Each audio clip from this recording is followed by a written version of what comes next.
ಶ್ರೀ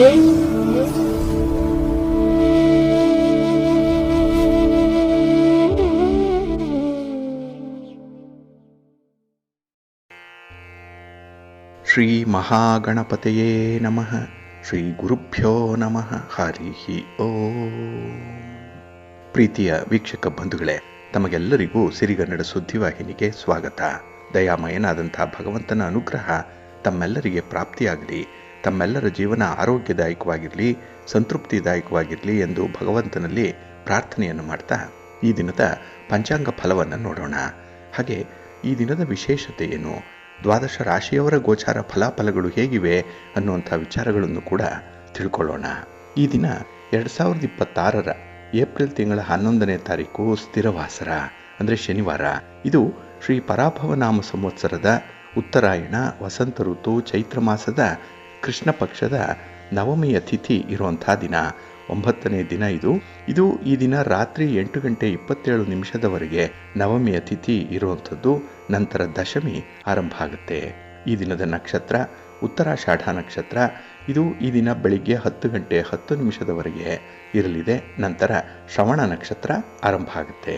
ಈ ದಿನದ ಕರ್ಣ ಪೂರ್ವಕರ್ಣ ತೈತಿಲ. ಇದು ಈ ದಿನ ಮಧ್ಯಾಹ್ನ 12:04 ಇರಲಿದೆ. ನಂತರ ಉತ್ತರ ಕರ್ಣ ಗರಜ ಆರಂಭ ಆಗುತ್ತೆ. ಈ ದಿನದ ಯೋಗ ಸಿದ್ಧಯೋಗ. ಇದು ಈ ದಿನ ಸಂಜೆ 6:38 ಇರಲಿದೆ. ನಂತರ ಸಾಧ್ಯ ಯೋಗ ಆರಂಭ ಆಗುತ್ತೆ. ಈ ದಿನ ದಿಕ್ಷೂಲೆ ಇರುವಂಥದ್ದು ಪೂರ್ವ ದಿಕ್ಕಿಗೆ. ಇನ್ನು ಈ ದಿನ ಸೂರ್ಯ ಇರುವಂಥ ರಾಶಿ ಮೀನ, ಚಂದ್ರ ಇರುವಂಥ ರಾಶಿ ಮಕರ. ಹಾಗೆ ಈ ದಿನ ರಾಹುಕಾಲ ಇರುವಂಥ ಸಮಯ ಈ ದಿನ ಬೆಳಿಗ್ಗೆ 9:19 ಬೆಳಿಗ್ಗೆ 10:52 ಗುಳಿಕ ಕಾಲ ಈ ದಿನ ಬೆಳಿಗ್ಗೆ 6:14 ಬೆಳಿಗ್ಗೆ 7:46 ಇನ್ನು ಯಮಗಂಡ ಕಾಲ ಈ ದಿನ ಮಧ್ಯಾಹ್ನ 1:57 ಅಪರಾಹ್ನ 3:30 ಇರಲಿದೆ. ಇನ್ನು ಈ ದಿನ ದುಷ್ಟ ಮುಹೂರ್ತ ಇರುವಂಥ ಸಮಯ ಈ ದಿನ ಬೆಳಿಗ್ಗೆ 7:57 ಬೆಳಿಗ್ಗೆ 8:43 ದುಷ್ಟ ಮುಹೂರ್ತದ ಸಮಯ. ಹಾಗಾಗಿ ಈ ಸಮಯದಲ್ಲಿ ಯಾವುದೇ ಪ್ರಯಾಣವನ್ನಾಗಲಿ ಯಾವುದೇ ಶುಭ ಕಾರ್ಯಗಳನ್ನಾಗಲಿ ಆರಂಭ ಮಾಡಬೇಡಿ. ಏಕೆಂದರೆ ನೀವು ಈ ದುರ್ಮುಹೂರ್ತದಲ್ಲಿ ಆರಂಭ ಮಾಡಿರುವಂಥ ಚಟುವಟಿಕೆಗಳಿಂದ ಬರುವಂಥ ಫಲಿತಾಂಶಗಳೇನಿದೆ ಅದು ನಿಮಗೆ ಅಷ್ಟೊಂದು ಅನುಕೂಲಕರವಾಗಿ ಇರಲ್ಲ. ಆದ್ದರಿಂದಲೇ ಈ ದುಷ್ಟ ಮುಹೂರ್ತವನ್ನು ಅವಾಯ್ಡ್ ಮಾಡುವಂಥದ್ದು ತುಂಬ ಉತ್ತಮ. ಇನ್ನು ಈ ದಿನ ಅಭಿಜಿನ್ ಮುಹೂರ್ತ ಇರುವಂಥ ಸಮಯ ಈ ದಿನ ಬೆಳಿಗ್ಗೆ 11:57 ಮಧ್ಯಾಹ್ನ 12:48 ಅಭಿಜಿತ್ ಮುಹೂರ್ತದ ಸಮಯ. ಇನ್ನು ಈ ದಿನ ವಿಶೇಷವಾಗಿ ಅಮೃತ ಕಾಲ ಇರುವಂಥ ಸಮಯ ಈ ದಿನ ಬೆಳಿಗ್ಗೆ 6:28 ಬೆಳಿಗ್ಗೆ 7:42 ಅಮೃತ ಕಾಲದ ಸಮಯ. ಇನ್ನು ಈ ದಿನ ಚಗೋದಯದಂತೆ ಲಾಭದ ಸಮಯ ಯಾವುದು ಅಂತ ಹೇಳಿದ್ರೆ ಈ ದಿನ ಮಧ್ಯಾಹ್ನ 12:27 ಮಧ್ಯಾಹ್ನ 1:54 ಲಾಭದ ಸಮಯ. ಈ ಸಮಯದಲ್ಲಿ ಈ ದಿನದ ಕೆಲಸಗಳು ಸ್ವಲ್ಪ ನಿಧಾನ ಆಗ್ಬೋದು, ಆದರೂ ಕೂಡ ಸ್ಥಿರವಾದಂಥ ಒಂದು ಶಾಶ್ವತವಾದಂಥ ಫಲಿತಾಂಶವನ್ನು ತಂದುಕೊಡುತ್ತೆ.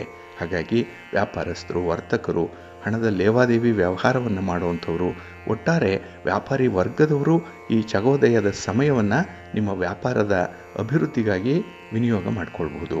ಅಂದರೆ ಇಲ್ಲಿ ನಿಮ್ಮ ಒಂದು ವ್ಯಾಪಾರಿ ಚಟುವಟಿಕೆಗಳನ್ನಾಗಲಿ ಆ ಸಂಬಂಧವಾಗಿ ನೀವು ಮಾಡುವಂಥ ಪ್ರಯಾಣವನ್ನಾಗಲಿ ಚಗೋದಯದ ಸಂದರ್ಭದಲ್ಲಿ ಮಾಡಿ ನಿಮಗೆ ಅತ್ಯುತ್ತಮವಾದಂಥ ಫಲಗಳು ಸಿಕ್ಕತ್ತೆ. ಇನ್ನು ಈ ದಿನ ಸೂರ್ಯೋದಯ ಆಗುವಂಥ ಸಮಯ ಈ ದಿನ ಪ್ರಾತಃ ಕಾಲ 6:10 ಸೂರ್ಯಾಸ್ತ ಸಂಜೆ 6:31.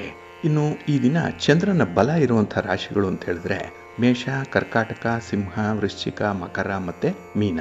ಈ 6 ರಾಶಿಯವರಿಗೆ ಗೋಚಾರದಲ್ಲಿ ಚಂದ್ರನಿಂದ ಶುಭ ಫಲಗಳ ಯೋಗ ಇರುತ್ತೆ. ಇನ್ನು ಉಳಿದ 6 ರಾಶಿಯವರಿಗೆ ಮಿಶ್ರ ಫಲದ ಯೋಗ ಇರುತ್ತೆ. ಅದನ್ನು ಮುಂದೆ ದ್ವಾದಶ ರಾಶಿಯವರ ಗೋಚಾರ ಫಲಗಳನ್ನು ನೋಡುವಂತಹ ಸಂದರ್ಭದಲ್ಲಿ ಮತ್ತಷ್ಟು ವಿಚಾರಗಳನ್ನು ತಿಳ್ಕೊಳ್ಳೋಣ. ಇನ್ನು ಈ ದಿನದ ಹೊರಾದ ಅಧಿಪತಿ ಶನಿ. ಶನಿ ಅಂತ ಹೇಳಿದ್ರೆ ಸ್ಥಿರ, ಅದಕ್ಕಾಗಿಯೇ ಶನಿವಾರವನ್ನು ಸ್ಥಿರವಾಸರ ಅಂತ ಹೇಳಿ ಕರೆಯುವಂಥದ್ದು. ಈ ದಿನ ನೀವು ಮಾಡುವಂಥ ಎಲ್ಲ ಕೆಲಸ ಕಾರ್ಯಗಳು ಕೂಡ ಸ್ವಲ್ಪ ನಿಧಾನವಾಗಿ ಆರಂಭ ಆಗ್ಬೋದು, ಮಂದಗತಿಯಲ್ಲಿ ಅದರ ಪ್ರಗತಿ ಇರ್ಬೋದು, ಆದರೆ ಫಲಿತಾಂಶ ಮಾತ್ರ ನಿಮಗೆ ಸ್ಥಿರವಾಗಿರುವಂಥದ್ದು ಸಿಕ್ಕತ್ತೆ. ಅಂದರೆ ತಾತ್ಕಾಲಿಕವಾಗಿರುವಂಥದ್ದಲ್ಲ, 1-2 ದಿನಗಳಿಗೆ ಸಿಕ್ಕುವಂಥ ಫಲಿತಾಂಶಗಳಲ್ಲ. ಹೊಡೆದ್ರೆ ಭಂಡಾರ ಹೊಡಿಬೇಕು ಅಂತಾರಲ್ಲ, ಆ ರೀತಿಯಲ್ಲಿ ಈ ಫಲಿತಾಂಶಗಳು ಕೂಡ ನಿಮಗೆ ಸ್ವಲ್ಪ ಸಮಾಧಾನವನ್ನು, ಅನುಕೂಲವನ್ನು ತರುತ್ತೆ. ಬಹುದಿನಗಳವರೆಗೆ ಈ ದಿನದ ಫಲ ನಿಮ್ಮನ್ನು ರಕ್ಷಣೆ ಮಾಡುತ್ತೆ ಅನ್ನುವಂಥ ವಿಚಾರ. ಅದಕ್ಕಾಗಿಯೇ ನಾವು ಮಾಡುವಂತಹ ಕೆಲಸ ಕಾರ್ಯಗಳು, ನಮ್ಮ ಶ್ರಮ, ನಮ್ಮ ವೃತ್ತಿ, ನಮ್ಮ ಉದ್ಯೋಗ, ನಮ್ಮ ವ್ಯಾಪಾರ ಇದೆಲ್ಲದಕ್ಕೂ ಕೂಡ ಕಾರಕನಾಗಿರುವಂಥವನು ಶನಿ. ಹಾಗಾಗಿ ಈ ದಿನ ಸೋಮಾರಿತನ ಇಲ್ಲದೆ ಕೆಲಸಗಳನ್ನು ಮಾಡಿ. ಕೆಲಸ ಸ್ವಲ್ಪ ನಿಧಾನ ಆಗ್ಬೋದು, ಯಾಕೆಂದರೆ ಶನಿವಾರ ಇದು. ಅದಕ್ಕಾಗಿಯೇ ನೀವು ಸ್ವಲ್ಪ ಸಹನೆಯಿಂದ, ಶಾಂತಿಯಿಂದ ಕೆಲಸಗಳನ್ನು ಮುಂದುವರಿಸಿ. ನಿಧಾನವಾದ ಆದರೂ ಕೂಡ ಫಲಿತಾಂಶಗಳು ಒಳ್ಳೆಯದೇ ಆಗುತ್ತೆ. ಇನ್ನು ನಮ್ಮ ಕೃಷಿಕರು, ವ್ಯವಸಾಯಗಾರರಿಗೆ ಈ ದಿನ ಒಳ್ಳೆಯ ದಿನ. ಏಕೆಂದರೆ ನಮ್ಮ ಶ್ರಮಕ್ಕೆ ತಕ್ಕಂತಹ ಫಲ ಸಿಕ್ಕಿದಾಗ ಅವ್ರಿಗೂ ಕೂಡ ಈ ದಿನ ಒಂದು ಸಮಾಧಾನ ಇರುತ್ತೆ. ಕೃಷಿ ಚಟುವಟಿಕೆಗಳ ಬಗ್ಗೆ ಆಸಕ್ತಿ ಗರಿಗೆದರುವಂಥ ಸಂದರ್ಭ ಇದಾಗಿರುತ್ತೆ. ಇನ್ನು ಈ ದಿನದಲ್ಲಿ ಇರುವಂಥ ಗುರು ಹೋರಾದಲ್ಲಿ ಏನಾದರೂ ನಿಮ್ಮ ಕೆಲಸ ಕಾರ್ಯಗಳು ಆರಂಭ ಆಗಿಬಿಟ್ರೆ ಅದು ಕೂಡ ಉತ್ತಮವಾದಂಥ ಫಲವನ್ನು ತರುತ್ತೆ. ಅದರಲ್ಲೂ ಗುರು ಮುಖೇನ ನೀವು ಕಲಿಯುವಂಥ ಆಧ್ಯಾತ್ಮಿಕ ವಿಚಾರಗಳಿರ್ಬೋದು, ಅಥವಾ ಕೆಲವರು ತಂತ್ರವಿದ್ಯೆಯನ್ನು ಕಲಿತಾರೆ. ಯಂತ್ರ, ಮಂತ್ರ, ತಂತ್ರ ಇತ್ಯಾದಿ ವಿದ್ಯೆಗಳನ್ನು ಕಲಿಯುವಂಥವ್ರಿಗೂ ಕೂಡ ಈ ದಿನ ತುಂಬ ಪ್ರಶಸ್ತವಾಗಿದೆ. ಏಕೆಂದರೆ ಇದು ಒಂದು ಸಾಧನೆ. ಈ ಒಂದು ವಿದ್ಯೆಯನ್ನು, ಆಧ್ಯಾತ್ಮಿಕ ವಿಚಾರದಲ್ಲಿ ಜ್ಞಾನವನ್ನು ನಾವು ಸಂಪಾದನೆ ಮಾಡಿಕೊಂಡ್ರೆ ಅದು ನಮ್ಮ ಕೊನೆಯವರೆಗೂ ಕೂಡ ಜೊತೆಯಲ್ಲೇ ಇರುತ್ತೆ. ಹಾಗಾಗಿ ಇದು ಸ್ಥಿರವಾದಂತಹ ಒಂದು ವಿಶೇಷತೆಗಳನ್ನು ನಮ್ಮಲ್ಲಿ ತಂದು ಕೊಡುತ್ತೆ. ಹಾಗಾಗಿ ಈ ದಿನ ಗುರು ಹೋರಾದಲ್ಲಿ ನಿಮ್ಮ ಕೆಲಸ ಕಾರ್ಯಗಳು ಆರಂಭ ಆಗಲಿ, ಅದು ಕೂಡ ನಿಮಗೆ ಒಳ್ಳೆಯ ಫಲಿತಾಂಶವನ್ನು ತರುತ್ತೆ.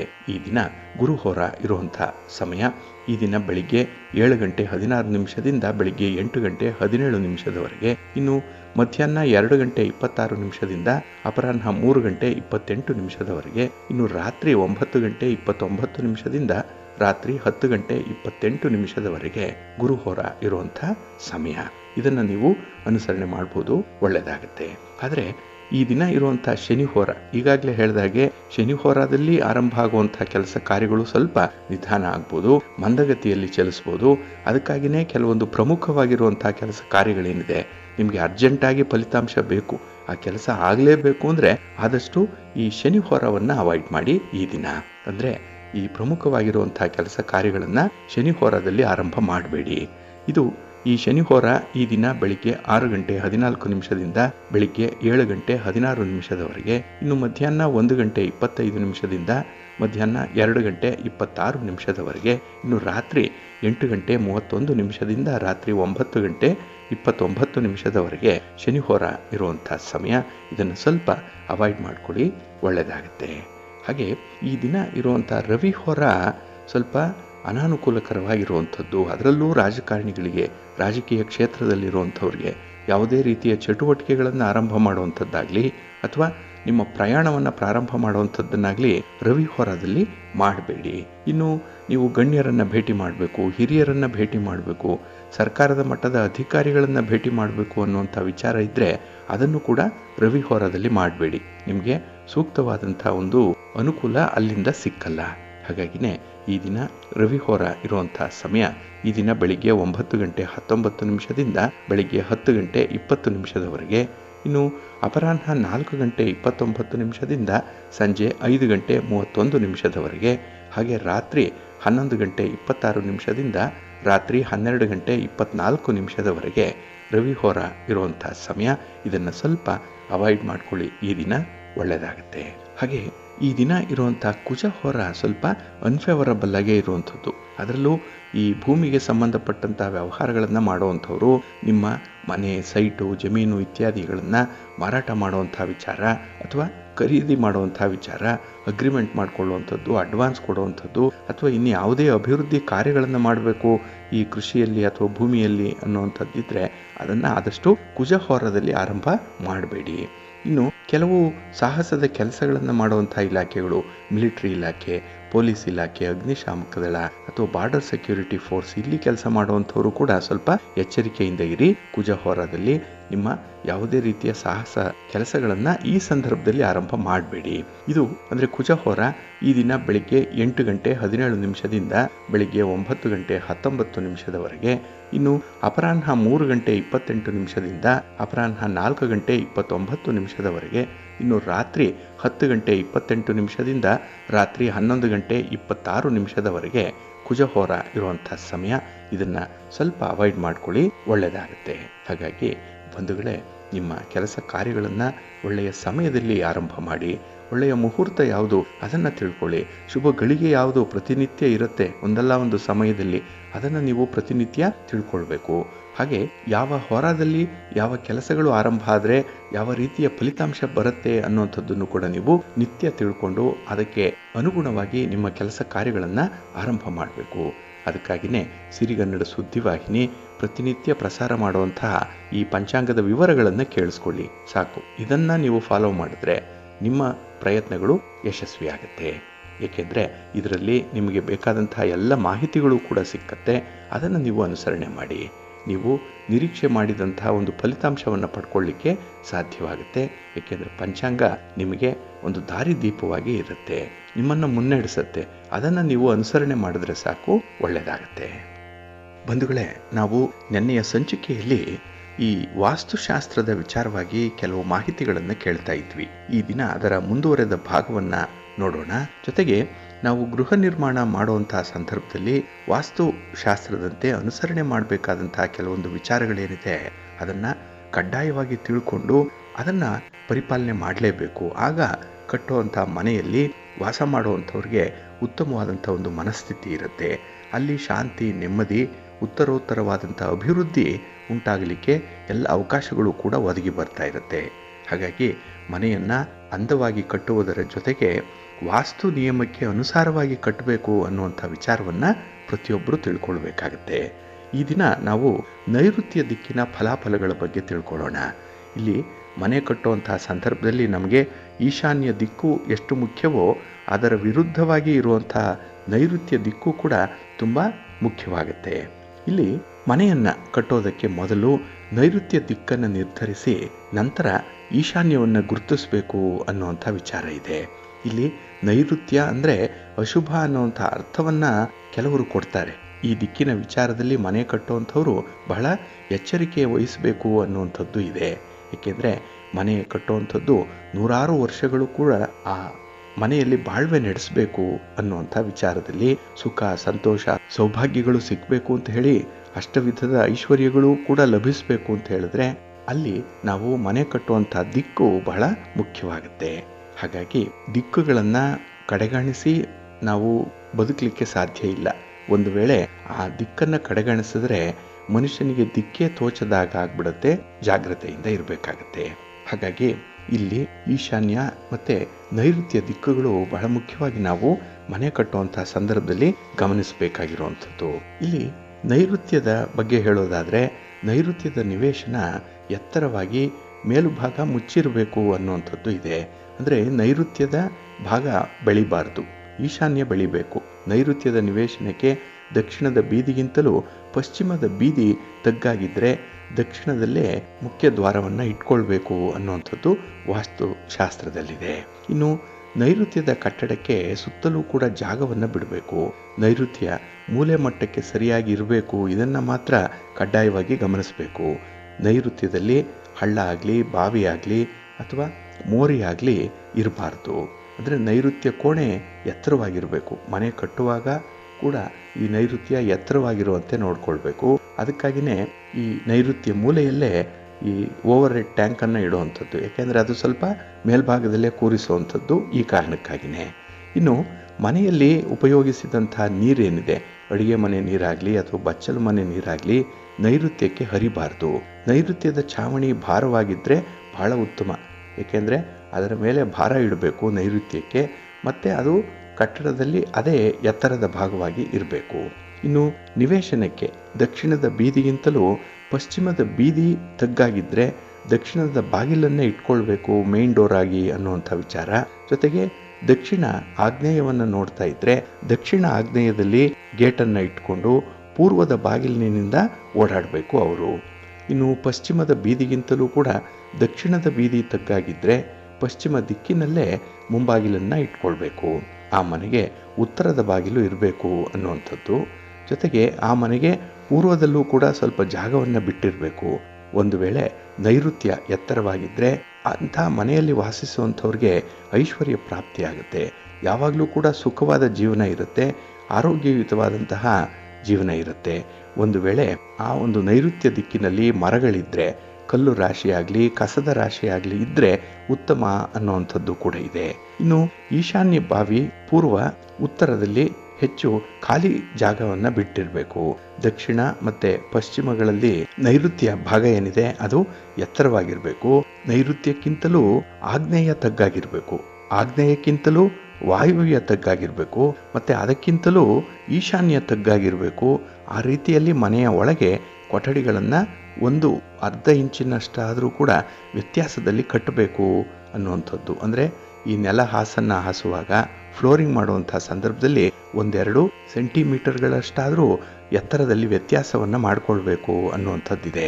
ಈ ರೀತಿಯಲ್ಲಿ ಗೃಹ ನಿರ್ಮಾಣವನ್ನು ಮಾಡಿದ್ರೆ ಅಲ್ಲಿ ನೆಮ್ಮದಿ ಇರುತ್ತೆ. ಇನ್ನು ಈ ಕಾಂಪೌಂಡ್ ಗೋಡೆ ಏನಿದೆ, ಆವರಣದ ಗೋಡೆ, ಅದು ಕೋನಾಕಾರವಾಗಿ ಅಥವಾ ಗುಂಡಗೆ ಕಟ್ಟಬಹುದು.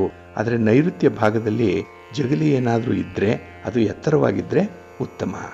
ನೈಋತ್ಯದಲ್ಲಿ ಸ್ನಾನದ ಮನೆ, ಲೆಟ್ರಿನ್ ಆಗಲಿ ಹಳ್ಳ ಬಾವಿ ಇದ್ದರೆ ಸ್ವಲ್ಪ ಕಷ್ಟವಾಗುತ್ತೆ ಮನೆಯಲ್ಲಿ ವಾಸ ಮಾಡುವಂಥವ್ರಿಗೆ. ಅಲ್ಲಿ ರೋಗ ರುಜಿನಗಳು ಪ್ರಾರಂಭ ಆಗುತ್ತೆ ಮನೆ ಮಂದಿಗೆ. ಇನ್ನು ನೈಋತ್ಯ ಏನಾದರೂ ಬೆಳೆದ್ರೆ, ಈಶಾನ್ಯಕ್ಕಿಂತಲೂ ನೈಋತ್ಯ ಬೆಳೆದಿದ್ದರೆ ಅವರಿಗೆ ಶತ್ರುಬಾಧೆಗಳು ಜಾಸ್ತಿ ಆಗುತ್ತೆ. ಇನ್ನು ಪೂರ್ವ ಉತ್ತರದಲ್ಲಿ ಖಾಲಿ ಜಾಗ ಇಲ್ಲದೆ ಮನೆ ಕಟ್ಟಿದ್ರೆ ಅಂಥವ್ರಿಗೆ ಆರ್ಥಿಕ ಸಂಕಷ್ಟಗಳು ಒದಗಿ ಬರುತ್ತೆ, ಪುತ್ರ ನಷ್ಟವಾಗುತ್ತೆ, ಗಂಡು ಸಂತಾನ ಇಲ್ಲದಂತಾಗುತ್ತೆ ಆ ಮನೆಗೆ. ಇನ್ನು ಆ ಮನೆ ಹೆಂಗಸರ ಪಾಲಾಗುತ್ತೆ, ಅವರ ಹೆಸರಿನಲ್ಲೇ ಕೊನೆಗೆ ಅದು ರಿಜಿಸ್ಟ್ರೇಷನ್ ಆಗುವಂಥದ್ದಾಗುತ್ತೆ. ಇನ್ನು ನೈಋತ್ಯದ ಮನೆಗೆ ಪಶ್ಚಿಮ ದಕ್ಷಿಣಗಳಲ್ಲಿ ಹೆಚ್ಚಾಗಿ ಖಾಲಿ ಜಾಗ ಇದ್ದರೆ ಅಲ್ಲಿ ಸ್ತ್ರೀಯರಿಗೆ ಸ್ವಲ್ಪ ತೊಂದರೆಗಳಾಗುತ್ತೆ. ಇನ್ನು ಪಶ್ಚಿಮದಲ್ಲಿ ಜಾಸ್ತಿ ಜಾಗ ಇದ್ದರೆ ಅಲ್ಲಿ ಪುರುಷರಿಗೆ ತೊಂದರೆಗಳಾಗತ್ತೆ ಅನ್ನುವಂಥದ್ದಿದೆ. ಹಾಗಾಗಿ ಈ ಒಂದು ನಿಯಮಗಳನ್ನು ಕೂಡ ಅನುಸರಣೆ ಮಾಡಬೇಕಾಗುತ್ತೆ.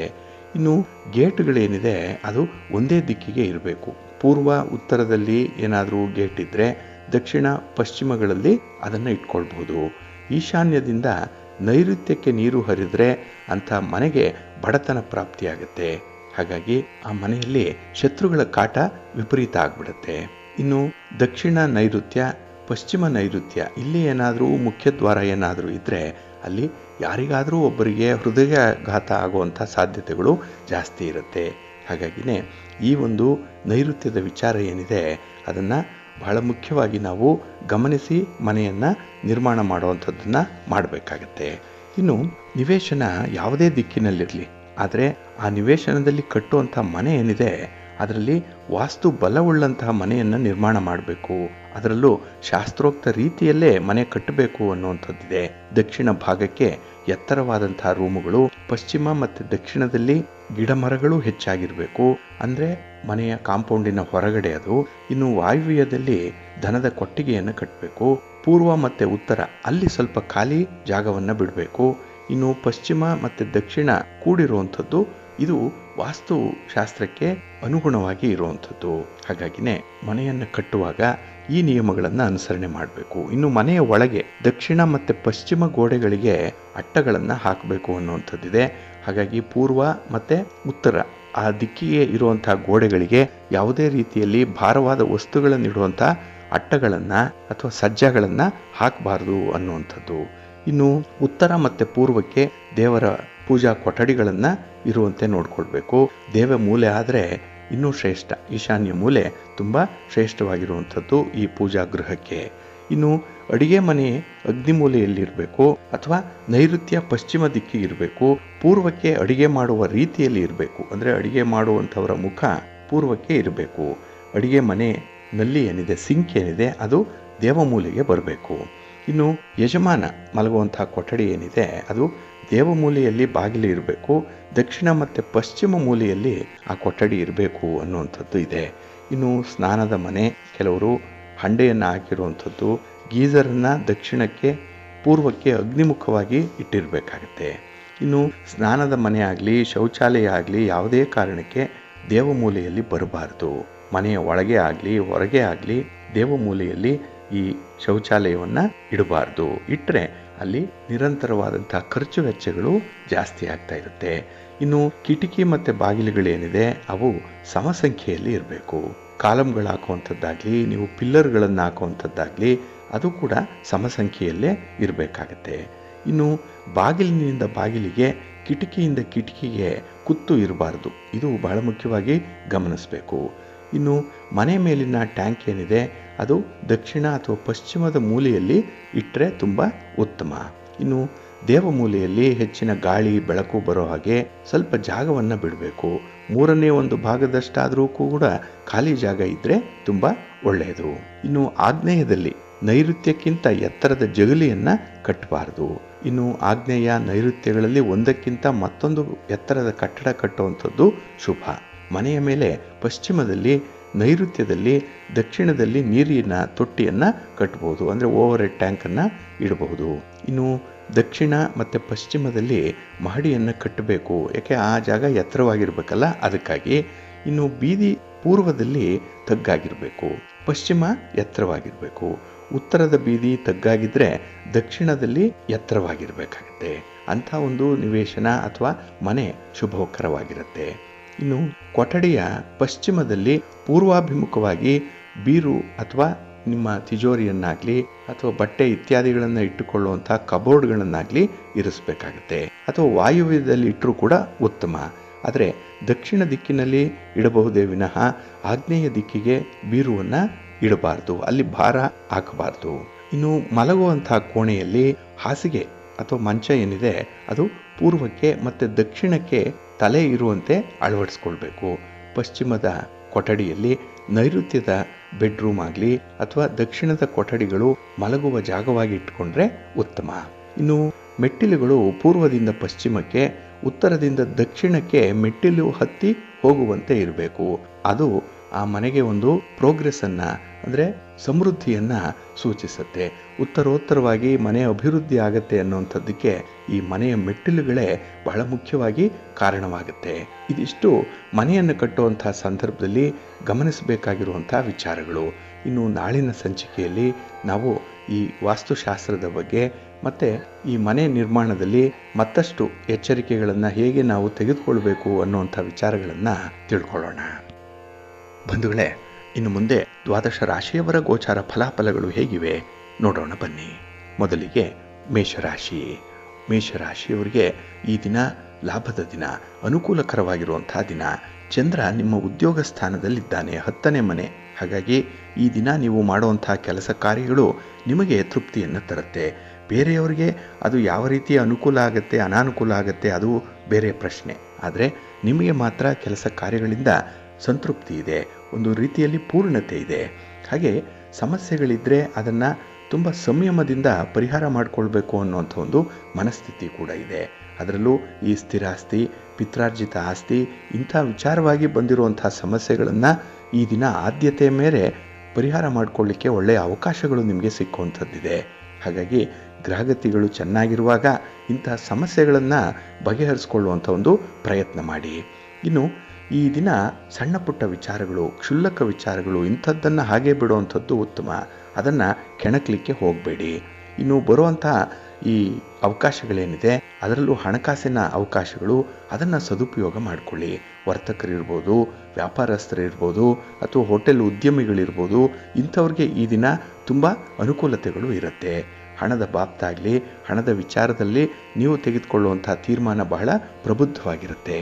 ಇನ್ನು ಈ ದಿನದಲ್ಲಿ ಶಿಕ್ಷಣದಲ್ಲಿ ವಿದ್ಯಾರ್ಥಿಗಳಿಗೆ ಸ್ವಲ್ಪ ತೊಂದರೆಗಳಿರ್ಬೋದು, ಕೆಲಸ ಕಾರ್ಯಗಳು ನಿಧಾನ ಆಗ್ಬೋದು. ಆದರೂ ಕೂಡ ತಾಳ್ಮೆಯಿಂದ ನೀವು ಮುಂದುವರೆದರೆ ನಿಮ್ಮ ಮುಂದಿನ ಶಿಕ್ಷಣದ ಕ್ರಮದ ಬಗ್ಗೆ ನಿಮಗೆ ವಿಶೇಷವಾದಂಥ ಒಂದು ಮಾಹಿತಿ ಸಿಕ್ಕತ್ತೆ.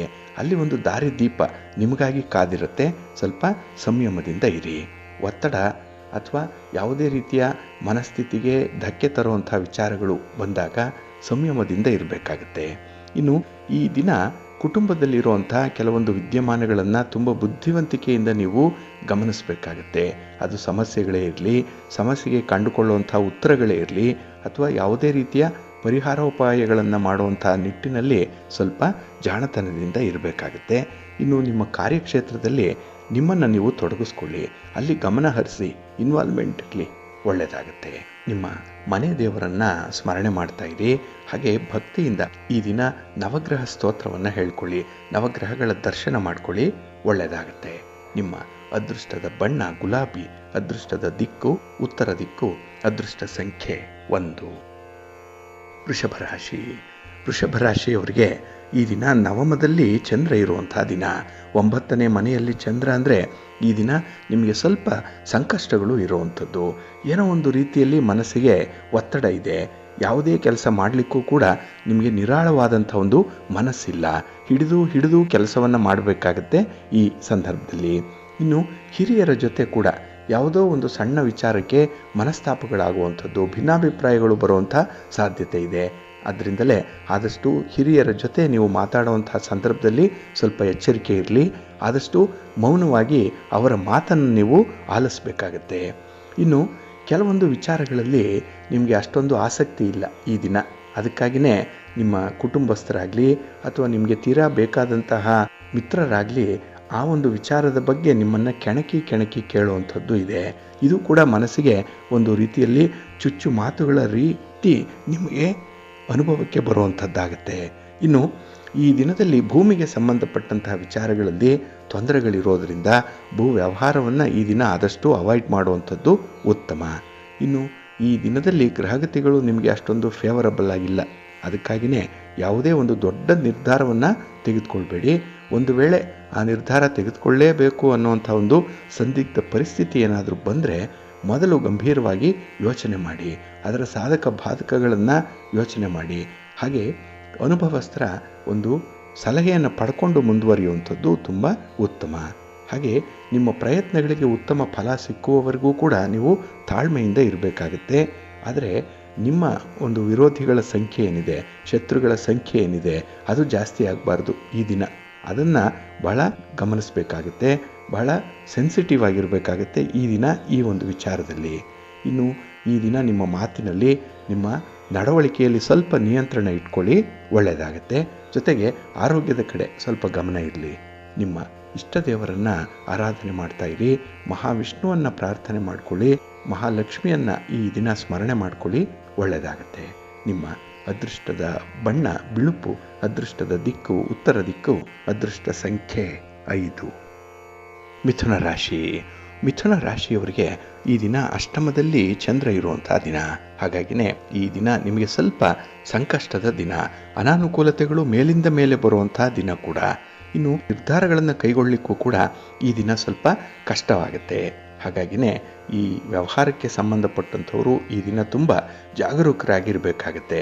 ಇಲ್ಲಾಂದರೆ ತಪ್ಪಾದ ನಿರ್ಧಾರಗಳನ್ನು ಕೈಗೊಳ್ತೀರಿ. ಇದರಿಂದ ಹಣ ನಷ್ಟ ಆಗುತ್ತೆ. ಜೊತೆಗೆ ಈ ದಿನ ಸಾಲ ಸೋಲ ಮಾಡುವಂಥ ಒಂದು ಪರಿಸ್ಥಿತಿ ಕೂಡ ಬರ್ಬೋದು.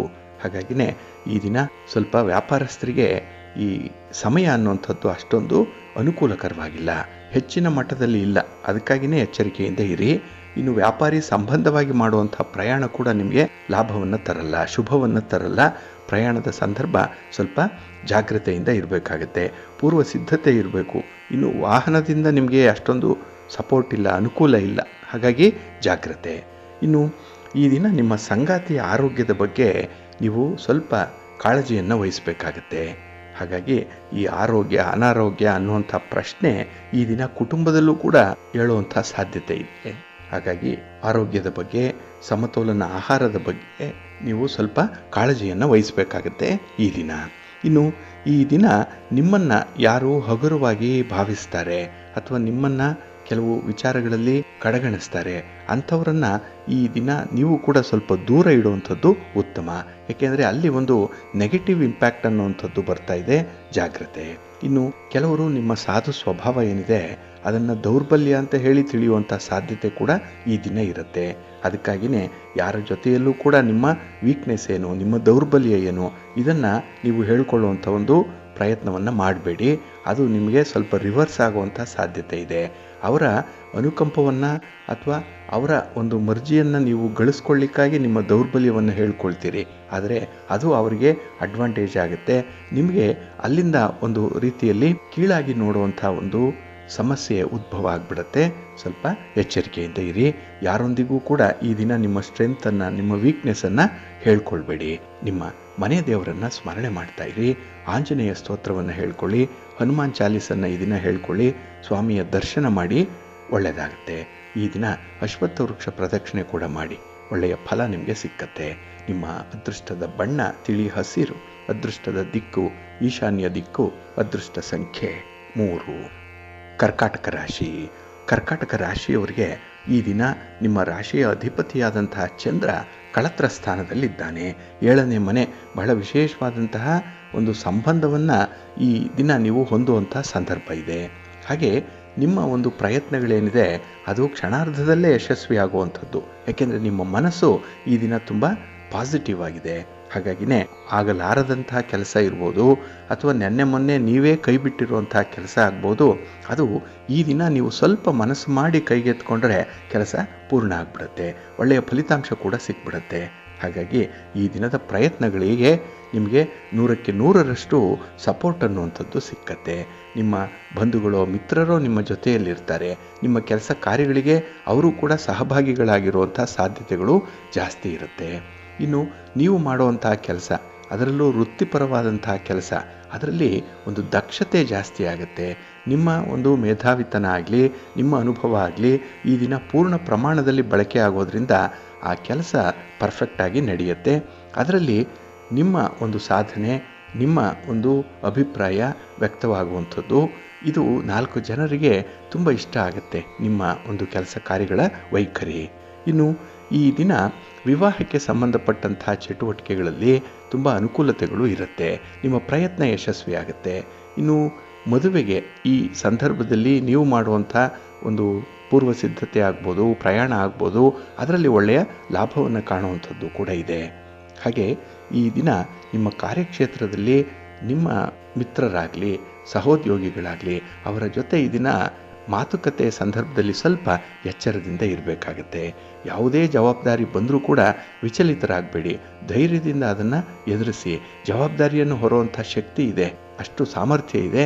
ಅದನ್ನು ನೀವು ಸರಿಯಾದ ರೀತಿಯಲ್ಲಿ ಸ್ವೀಕರಿಸುವಂಥದ್ದು, ಅದನ್ನು ಎಕ್ಸಿಕ್ಯೂಟ್ ಮಾಡುವಂಥದ್ದನ್ನು ಮಾಡಿ ಒಳ್ಳೆಯದಾಗತ್ತೆ. ನಿಮ್ಮ ಇಷ್ಟ ದೇವರನ್ನು ಪ್ರಾರ್ಥನೆ ಮಾಡಿಕೊಳ್ಳಿ, ಶಿವ ಪಾರ್ವತಿಯರ ದರ್ಶನ ಮಾಡಿಕೊಳ್ಳಿ, ಮಹಾಲಕ್ಷ್ಮಿ ಮಹಾವಿಷ್ಣುವನ್ನು ಪ್ರಾರ್ಥನೆ ಮಾಡಿಕೊಳ್ಳಿ, ಒಳ್ಳೆಯದಾಗತ್ತೆ. ನಿಮ್ಮ ಅದೃಷ್ಟದ ಬಣ್ಣ ಗುಲಾಬಿ, ಅದೃಷ್ಟದ ದಿಕ್ಕು ಈಶಾನ್ಯ ದಿಕ್ಕು, ಅದೃಷ್ಟ ಸಂಖ್ಯೆ 1. ಸಿಂಹರಾಶಿ. ಸಿಂಹರಾಶಿಯವರಿಗೆ ಈ ದಿನ ಶುಭದ ದಿನ. ನಿಮ್ಮ ಕೆಲಸ ಕಾರ್ಯಗಳಲ್ಲಿ ನಿಮಗೆ ತುಂಬ ನಿಷ್ಠೆ, ಪ್ರಾಮಾಣಿಕತೆ ಇದೆ ಅನ್ನುವಂಥದ್ದನ್ನು ನಿಮ್ಮ ಕೆಲಸ, ಆ ಕೆಲಸದ ಫಲಿತಾಂಶವೇ ತೋರಿಸುವಂಥದ್ದು. ಹಾಗಾಗಿ ಈ ದಿನ ನಿಮ್ಮ ವೃತ್ತಿಯಲ್ಲಿ ತುಂಬ ಇನ್ವಾಲ್ವ್ಮೆಂಟ್ ಅನ್ನುವಂಥದ್ದು ಇದೆ. ಇನ್ನು ಈ ದಿನ ಹಣಕಾಸಿನ ವಿಚಾರದಲ್ಲೂ ಕೂಡ ತುಂಬ ಎಚ್ಚರಿಕೆಯಿಂದ ಇರ್ತೀರಿ. ಏಕೆಂದರೆ ಈಗಾಗಲೇ ನಿಮಗೆ ಆಗಿರುವಂಥ ಅನುಭವ ಅಂಥದ್ದೇ. ಹಣ ಸಂಪಾದನೆ ಮಾಡುವಂಥದ್ದು ಸುಲಭ ಇರ್ಬೋದು, ಆದರೆ ಅದನ್ನು ಉಳಿಸಿ ಅದನ್ನು ಒಳ್ಳೆಯ ಕಾರ್ಯಕ್ಕೆ ನೀವು ಬಳಸುವಂಥದ್ದು ಇದೆಯಲ್ಲ, ಅದು ಬಹಳ ಮುಖ್ಯವಾದಂತಹ ನಿರ್ಧಾರ ಆಗುತ್ತೆ. ಹಾಗೆ ಈ ದಿನ ವ್ಯಾಪಾರಸ್ಥರಿಗೆ ಒಳ್ಳೆಯ ಒಂದು ರೀತಿಯಲ್ಲಿ ಯಶಸ್ಸಿದೆ. ಹಾಗಾಗಿನೇ ನಿಮ್ಮ ಪ್ರಯಾಣ ಆಗಲಿ, ನಿಮ್ಮ ಪ್ರಯತ್ನ ಆಗಲಿ, ವ್ಯಾಪಾರಿ ಸಂಬಂಧವಾಗಿ ನೀವು ಮಾಡುವಂಥ ಅಥವಾ ಕೈಗೊಳ್ಳುವಂಥ ಚಟುವಟಿಕೆಗಳಾಗಲಿ ನಿಮಗೆ ಪೂರ್ಣವಾದ ಫಲವನ್ನು ತಂದುಕೊಡುತ್ತೆ. ಹಾಗೆ ಈ ದಿನ ನಿಮ್ಮ ಆಕಾಂಕ್ಷೆಗಳನ್ನು, ನಿಮ್ಮ ಬಯಕೆಗಳನ್ನು ಪೂರೈಸ್ಕೊಳ್ಬೇಕು ಅಂದರೆ ಇನ್ನೂ ಸ್ವಲ್ಪ ಕಷ್ಟಪಟ್ಟು ಕೆಲಸ ಮಾಡಬೇಕು ಅನ್ನುವಂಥದ್ದು. ಅಲ್ಲಿ ನಿಮಗೆ ಹಿತಶತ್ರುಗಳ ಕಾಟ ಜಾಸ್ತಿ ಇದೆ, ನಿಮ್ಮವರೇ ನಿಮಗೆ ಶತ್ರುಗಳು. ಹಾಗಾಗಿನೇ ನೀರಿಗೆ ಪಾಚಿ ವೈರಿ, ಜಾತಿಗೆ ಜಾತಿ ವೈರಿ ಅಂತ ಹೇಳಿ ನಿಮ್ಮವರೇ ನಿಮಗೆ ಅಡ್ಡಗಾಲ ಹಾಕುವಂಥದ್ದು, ಅಥವಾ ನಿಮ್ಮ ಶ್ರೇಯಸ್ಸನ್ನು ಕಂಡು ಅವರಿಗೆ ಹೊಟ್ಟೆ ಉರಿ ಇರುವಂಥ ಸಾಧ್ಯತೆ ಜಾಸ್ತಿ ಇರುತ್ತೆ. ಹಾಗಾಗಿ ಇನ್ನು ಸ್ವಲ್ಪ ಕಷ್ಟಪಟ್ಟರೆ ನೀವು ಅಲ್ಲಿಂದ ಮುಂದಕ್ಕೆ ಸುಲಭವಾಗಿ ಸಾಗ್ಬೋದು. ಯಾವುದೇ ಒಂದು ವಿಮಾನ ಆಗಲಿ, ರಾಕೆಟನ್ನಾಗಲಿ ಉಡಾವಣೆ ಮಾಡುವಂಥ ಸಂದರ್ಭ, ಅಲ್ಲಿ ಒಂದು ಎಸ್ಕೇಪ್ ವೆಲಾಸಿಟಿ ಅನ್ನುವಂಥದ್ದು ಇದೆ. ಗುರುತ್ವಾಕರ್ಷಣೆಗೂ ಮೀರಿದಂಥ ವೇಗದಲ್ಲಿ ಅದು ಮುಂದುವರಿಬೇಕು. ಅಲ್ಲಿ ಸ್ವಲ್ಪ ಕಷ್ಟ ಆಗುತ್ತೆ, ಅದಕ್ಕೆ ಇಂಧನ ಜಾಸ್ತಿ ಬೇಕಾಗುತ್ತೆ. ನಂತರದಲ್ಲಿ ಅದು ಕಕ್ಷೆಗೆ ಹೋದರೆ ಸುಲಭವಾಗಿ ತಿರುಗುವಂಥದ್ದಾಗುತ್ತೆ. ಆ ರೀತಿಯಲ್ಲಿ ನೀವು ಕೂಡ ಈ ದಿನ ಆರಂಭದಲ್ಲಿ ಸ್ವಲ್ಪ ಕಷ್ಟಪಟ್ಬಿಡಿ, ನಂತರದಲ್ಲಿ ಫಲಿತಾಂಶಗಳು ನಿರಂತರವಾಗಿ ನಿಮಗೆ ಬರ್ತಾ ಇರುತ್ತೆ. ಇನ್ನು ಈ ದಿನ ಗಣ್ಯರ ಒಂದು ಬೆಂಬಲ ಸಿಕ್ಕತ್ತೆ, ಸಮಾಜದಲ್ಲಿ ದೊಡ್ಡವರು ಅನ್ನಿಸ್ಕೊಂಡಿರುವಂಥವರ ಒಂದು ಸಹಾಯ ಸಹಕಾರ ಸಿಕ್ಕತ್ತೆ, ಒಂದು ಮಾತುಕತೆ ಇದೆ, ಕಮ್ಯುನಿಕೇಷನ್ ಇದೆ. ಈ ಎಲ್ಲ ವಿಚಾರವಾಗಿ ಈ ದಿನ ಗಮನಿಸಿದ್ರೆ ನಿಮಗೆ ಅನುಕೂಲಕರವಾಗಿರುವಂಥ ದಿನ ಇದು. ಅದಕ್ಕಾಗಿಯೇ ನಿಮ್ಮ ಮನೆ ದೇವರನ್ನು ಸ್ಮರಣೆ ಮಾಡ್ತಾ ಇರಿ, ಮಹಾಗಣಪತಿಯನ್ನು ಆರಾಧನೆ ಮಾಡಿ, ಶಿವನ ಪರಿವಾರ ದೇವತೆಗಳನ್ನು ಪ್ರಾರ್ಥನೆ ಮಾಡಿಕೊಳ್ಳಿ, ಒಳ್ಳೆಯದಾಗುತ್ತೆ. ನಿಮ್ಮ ಅದೃಷ್ಟದ ಬಣ್ಣ ಕೆಂಪು, ಅದೃಷ್ಟದ ದಿಕ್ಕು ಪೂರ್ವ ದಿಕ್ಕು, ಅದೃಷ್ಟ ಸಂಖ್ಯೆ 1. ಕನ್ಯಾ ರಾಶಿ. ಕನ್ಯಾ ರಾಶಿಯವರಿಗೆ ಈ ದಿನ ಪಂಚಮದಲ್ಲಿ ಚಂದ್ರ ಇರುವಂಥ ದಿನ. ಹಾಗಾಗಿನೇ ನಿಮ್ಮ ಕೆಲಸ ಕಾರ್ಯಗಳಿಂದ ನಿಮಗೆ ಮಿಶ್ರ ಫಲಗಳು ಇರುವಂಥ ಸಂದರ್ಭ ಇದೆ. ಇನ್ನು ಯಾವುದೇ ಒಂದು ಯೋಜನೆಯನ್ನಾಗಲಿ ಅಥವಾ ಯಾವುದೇ ಒಂದು ಕೆಲಸವನ್ನು ಆರಂಭ ಮಾಡುವ ಮೊದಲು ಅದನ್ನು ಸರಿಯಾಗಿ ಅರ್ಥೈಸ್ಕೊಳ್ಬೇಕು. ಸಂಬಂಧಪಟ್ಟವರ ಜೊತೆ ಚರ್ಚೆ ಮಾಡಿ ಮುಂದುವರಿಬೇಕಾಗುತ್ತೆ. ಏಕೆಂದರೆ ಅಲ್ಲಿ ನಿಮಗೆ ಸ್ವಲ್ಪ ತಪ್ಪು ತಿಳುವಳಿಕೆಗಳು ಉಂಟಾಗಿರುವಂಥ ಸಾಧ್ಯತೆ ಇರುತ್ತೆ. ಅದಕ್ಕೆ ಒಂದು ಕ್ಲಾರಿಟಿ ಬೇಕು. ಅದನ್ನು ಚರ್ಚೆಯ ಮೂಲಕವೇ ನೀವು ಪರಿಹಾರ ಮಾಡಿಕೊಳ್ಬೇಕಾಗತ್ತೆ. ಇನ್ನು ಈ ದಿನ ನಿಮಗೆ ಸ್ವಲ್ಪ ನಕಾರಾತ್ಮಕವಾದಂಥ ಆಲೋಚನೆಗಳು ಬರುವಂಥ ಸಂದರ್ಭ ಇದೆ. ನೆಗೆಟಿವ್ ಥಾಟ್ಸ್ ಅನ್ನುವಂಥದ್ದು ಬಹಳ ಬೇಗ ಬರುತ್ತೆ ಈ ದಿನ. ಅದನ್ನು ಸ್ವಲ್ಪ ನಿಯಂತ್ರಣ ಮಾಡಿಕೊಳ್ಬೇಕು. ಇಲ್ಲಾಂದರೆ ಈ ದಿನ ನಿಮಗೆ ಪ್ರೋಗ್ರೆಸ್ ಇಲ್ಲ. ಎಲ್ಲ ಕಡೆ ಮನಸ್ತಾಪಗಳಾಗುತ್ತೆ. ಮನಸ್ಸಿಗೆ ಸ್ವಲ್ಪ ನೋವುಂಟಾಗುವಂಥ ಸಂಬಂಧ ಸಾಧ್ಯತೆ ಕೂಡ ಇರುತ್ತೆ. ಇನ್ನು ವ್ಯಾಪಾರಿ ಚಟುವಟಿಕೆಗಳಲ್ಲಿ ನೀವು ಮಾಡುವಂಥ ಪ್ರಯಾಣ ಸ್ವಲ್ಪ ಎಚ್ಚರಿಕೆಯಿಂದ ಮಾಡಿ ಈ ದಿನ. ಇನ್ನು ಕಠಿಣ ಪರಿಶ್ರಮ ಇದ್ದರೂ ಕೂಡ ಅದಕ್ಕೆ ತಕ್ಕದಾದಂಥ ಫಲ ಸಿಕ್ಕದೇ ಇದ್ದಾಗ ಸ್ವಲ್ಪ ಬೇಸರ ಆಗುವಂಥದ್ದು ಸಹಜ. ಇದೇ ಮಾನವನ ಗುಣ ಕೂಡ, ಹ್ಯೂಮನ್ ಟೆಂಡೆನ್ಸಿ ಇದು. ಏಕೆಂದರೆ ಮಾಡೋ ಕೆಲಸ ಬಹಳ ಬೇಗ ಫಲಿತಾಂಶ ಕೊಡಬೇಕು, ಅದು ನಮಗೆ ಫೇವರಬಲ್ ಆಗಿರಬೇಕು ಅನ್ನುವಂಥದ್ದು ಪ್ರತಿಯೊಬ್ಬರು ಬಯಸುವಂಥದ್ದು. ಆದರೆ ಮಧ್ಯೆ ಮಧ್ಯೆ ನಮಗೆ ಅಡ್ವರ್ಸ್ ಆಗಿರುವಂಥ ಫಲಿತಾಂಶಗಳು ಕೂಡ ಬರುತ್ತೆ, ಅನಾನುಕೂಲತೆಗಳು ಕೂಡ ಇರುತ್ತೆ. ಹಾಗಾಗಿನೇ ಅದನ್ನು ನಾವು ಸಮಭಾವದಿಂದ ಸ್ವೀಕಾರ ಮಾಡಬೇಕು. ಯುಗಾದಿಯ ದಿನ ಹೇಗೆ ಬೇವು ಬೆಲ್ಲ ಸಮ ಪ್ರಮಾಣದಲ್ಲಿರಲಿ, ಸುಖ ದುಃಖಗಳು ಸಮನಾಗಿರಲಿ ಅಂತ ಹೇಳಿ ನಾವು ಪರಿಭಾವಿಸಿ ಅದನ್ನು ಪ್ರಸಾದ ರೂಪವಾಗಿ ಸ್ವೀಕಾರ ಮಾಡ್ತೇವೆಯೋ, ಅದೇ ರೀತಿ ಈ ದಿನ ನೀವು ತಪ್ಪು ಒಪ್ಪುಗಳನ್ನಾಗಲಿ ಅನುಕೂಲ ಅನಾನುಕೂಲತೆಗಳನ್ನಾಗಲಿ ಸಮತೋಲನದ ಸ್ಥಿತಿಯಲ್ಲಿ ಸ್ವೀಕರಿಸಬೇಕಾಗತ್ತೆ. ಪಾಲಿಗೆ ಬಂದದ್ದೇ ಪಂಚಾಮೃತ. ಈ ದಿನ ಸ್ವಲ್ಪ ಅದರಲ್ಲೇ ಅನುಸಂಧಾನ ಮಾಡಿಕೊಳ್ಳಿ. ಹಾಗೆ ಯಾವುದೇ ವಿಚಾರ ಆದರೂ ಈ ದಿನ ಸ್ವಲ್ಪ ಹೊಂದಾಣಿಕೆ ಮಾಡಿಕೊಂಡು ಮುಂದುವರಿರಿ, ಒಳ್ಳೆಯದಾಗುತ್ತೆ. ನಿಮ್ಮ ಮಕ್ಕಳ ವಿಚಾರದಲ್ಲಿ ಈ ದಿನ ಸ್ವಲ್ಪ ಎಚ್ಚರಿಕೆಯಿಂದ ಇರಿ. ಕಮ್ಯುನಿಕೇಷನ್ ಚೆನ್ನಾಗಿಟ್ಕೊಳ್ಳಿ. ಮಕ್ಕಳ ಜೊತೆ ಮಾತಾಡಿ, ಸಮಸ್ಯೆಗಳನ್ನು ಕೇಳಿಸ್ಕೊಳ್ಳಿ, ಸೂಕ್ತವಾದ ಪರಿಹಾರ ಹೇಳುವಂಥ ಒಂದು ಪ್ರಯತ್ನ ಮಾಡಿ. ಮಕ್ಕಳೇ ನಿಮಗೆ ಸ್ನೇಹಿತರು. ಈ ದಿನ ಜಾಗ್ರತೆ. ನಿಮ್ಮ ಮನೆ ದೇವರನ್ನು ಸ್ಮರಣೆ ಮಾಡ್ತಾ ಇರಿ. ಹಾಗೆ ಭಕ್ತಿಯಿಂದ ಈ ದಿನ ನೀವು ಭೂ ವರಹ ಸ್ತೋತ್ರವನ್ನು ಹೇಳ್ಕೊಳ್ಳಿ. ಯಾವುದಾದ್ರೂ ಒಂದು ವಿಷ್ಣು ತತ್ವ ಇರುವಂಥ ದೇವಾಲಯಕ್ಕೆ ಹೋಗಿ ಭಗವಂತನ ದರ್ಶನ ಮಾಡಿ ಬನ್ನಿ, ಒಳ್ಳೆಯದಾಗುತ್ತೆ. ನಿಮ್ಮ ಅದೃಷ್ಟದ ಬಣ್ಣ ಬಿಳುಪು, ಅದೃಷ್ಟದ ದಿಕ್ಕು ಉತ್ತರ ದಿಕ್ಕು, ಅದೃಷ್ಟ ಸಂಖ್ಯೆ 4. ತುಲಾರಾಶಿ. ತುಲಾರಾಶಿಯವರಿಗೆ ಈ ದಿನ ಮಿಶ್ರ ಫಲಗಳಿರುವಂಥ ಸಂದರ್ಭ. ಏಕೆಂದರೆ ಚಂದ್ರ ಚತುರ್ಥದಲ್ಲಿದ್ದಾನೆ. ಸುಖ ಸ್ಥಾನ ಚಂದ್ರ ಇರುವಂಥದ್ದು. ಆದರೆ ನಿಮಗೆ ಸುಖದಿಂದ ಕೊರತೆ ಎಲ್ಲವೂ ಇದೆ, ಅನುಭವಿಸುವಂಥ ಯೋಗ ಮಾತ್ರ ಅಲ್ಪ ಇರುವಂಥದ್ದು. ಇನ್ನು ಈ ದಿನ ಕೆಲವೊಂದು ಹಣಕಾಸಿನ ವಿಚಾರದಲ್ಲಿ ನೀವು ತಪ್ಪಾದ ನಿರ್ಧಾರಗಳನ್ನು ಕೈಗೊಳ್ಳುವಂಥದ್ದು ಇದೆ. ಏಕೆಂದರೆ ಈ ದಿನ 2 ವಿಚಾರದಲ್ಲಿ ನೀವು ಸೋಲ್ತೀರಿ. ಒಂದು, ನಿಮ್ಮ ಮನಸ್ಸು ಚಂಚಲವಾಗಿರುವಂಥದ್ದು. ಇನ್ನೊಂದು, ಆತುರದ ನಿರ್ಧಾರಗಳನ್ನು ಕೈಗೊಳ್ಳುವಂಥದ್ದು. ಹಾಗಾಗಿ ಯಾವುದರಲ್ಲೂ ಕೂಡ ಈ ದಿನ ನಿಮಗೆ ಡೆಫಿನೆಟ್ಟಾಗಿ ಇದೆ ಅನ್ನುವಂಥದ್ದು ನಿಮ್ಮ ಮನಸ್ಸಿನಲ್ಲಿ ಇರಲ್ಲ. ಹಾಗಾಗಿನೇ ಈ ಅಸ್ಥಿರತೆಯಿಂದಲೇ ಕೆಲವು ಕೆಲಸಗಳಿಗೆ ಕೈ ಹಾಕ್ತೀರಿ. ಅದು ಕೂಡ ಸ್ಥಿರವಾದಂಥ ಫಲವನ್ನು ನಿಮಗೆ ತಂದು ಕೊಡಲ್ಲ. ಹಾಗೆ ಈ ದಿನ ನಿಮ್ಮ ಜೀವನದಲ್ಲಿ ಒಂದು ಮಹತ್ತರವಾದಂಥ ಬದಲಾವಣೆ ಕಾಣುವಂಥ ದಿನ ಕೂಡ. ಏನೋ ಒಂದು ಚೇಂಜಸ್ ಅನ್ನುವಂಥದ್ದು, ಹಾಗೆ ಜೀವನದಲ್ಲಿ ಒಂದು ಡಿವಿಯೇಷನ್ ಅನ್ನುವಂಥದ್ದು ಈ ದಿನ ಕಾಣಿಸುತ್ತೆ. ಇನ್ನು ಈ ದಿನ ನಿಮ್ಮ ನಿಕಟವರ್ತಿಗಳ ಜೊತೆಯಲ್ಲಿ ಸ್ವಲ್ಪ ಬಿರುಕು ಕಾಣಿಸ್ಕೊಳ್ಳುವಂಥ ಸಾಧ್ಯತೆ ಇದೆ. ತುಂಬ ಬೇಕಾದವರೇ, ಆದರೆ ಮಾತಿಗೆ ಮಾತು ಸೇರಿ ಅಲ್ಲಿ ಒಂದು ಅನರ್ಥಗಳು ಉಂಟಾಗುವಂಥ ಸಾಧ್ಯತೆ ಇರುತ್ತೆ. ಹಾಗಾಗಿ ಈ ದಿನ ಸ್ವಲ್ಪ ನಿಮ್ಮ ಮಾತಿನಲ್ಲಿ ಎಚ್ಚರಿಕೆಯಿಂದ ಇರಬೇಕಾಗತ್ತೆ. ಇನ್ನು ಈ ದಿನ ನಿಮ್ಮ ಗುರಿ ಸಾಧನೆಯತ್ತ ಗಮನ ಹರಿಸಿದ್ರೆ ಸಾಕು. ಅದರಲ್ಲೂ ವಿದ್ಯಾರ್ಥಿಗಳು, ಯುವಕರು, ಯುವತಿಯರು ಈ ದಿನ ಚಂಚಲವಾಗಿರುವಂಥ ಮನಸ್ಸನ್ನು ಸ್ವಲ್ಪ ಹಿಡಿದಿಟ್ಕೊಳ್ಳಿ.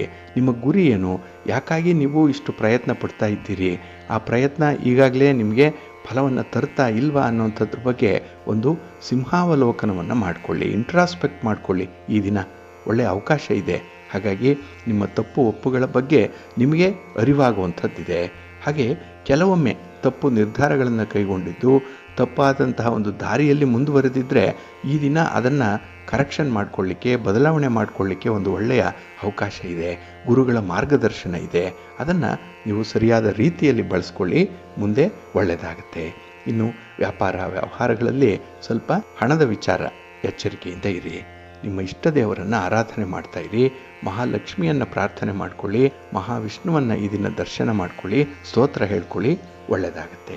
ನಿಮ್ಮ ಅದೃಷ್ಟದ ಬಣ್ಣ ಕೆಂಪು, ಅದೃಷ್ಟದ ದಿಕ್ಕು ಉತ್ತರ ದಿಕ್ಕು, ಅದೃಷ್ಟ ಸಂಖ್ಯೆ 5.